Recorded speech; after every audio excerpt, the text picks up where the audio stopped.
भजन रहे दिनों रात मगन, सुन भगती में भजन रहे दिनों रात मगन। थोड़ा थोड़ा ई आशा करली, मांगे खातिर ज्ञान ई आशा करली।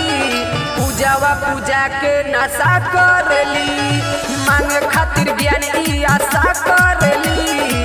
पूजावा पूजा के नशा करली।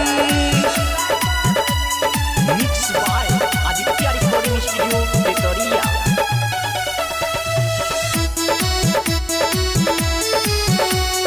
पूजावा पूजा के नशा करली, मन लगा के करेली पढ़ाई।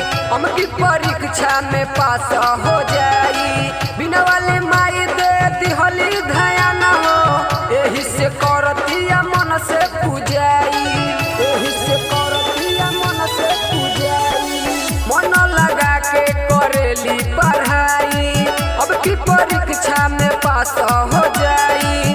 बिना वाली माई दे दिहली ध्यान हो, एही से करतिया मन से पूजाई, मन से पूजाई। कॉपी कलम लेके आबे पूजा पाठ कराबे, कॉपी कलम लेके आबे पूजा पाठ कराबे। नागिन जैसन दासा करली, मांगे खातिर ज्ञान ई आशा करली।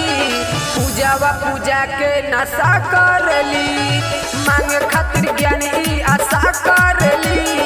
पूजावा पूजा के नशा करली।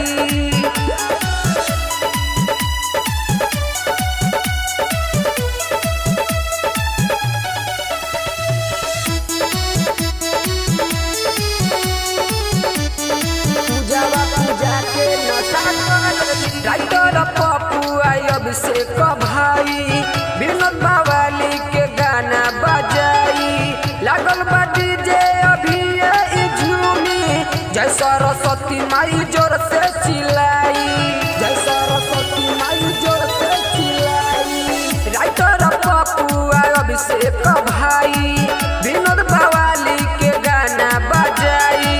लागल बा डीजे अभी ई झूमी, जय सरस्वती माई जोर से चिल्लाई, जोर से चिल्लाई। रही धूम धमाका बात कहतिया पक्का, रही धूम धमाका बात कहतिया पक्का। नहीं गलत नशा करली, मांगे खातिर ज्ञान ई आशा करली।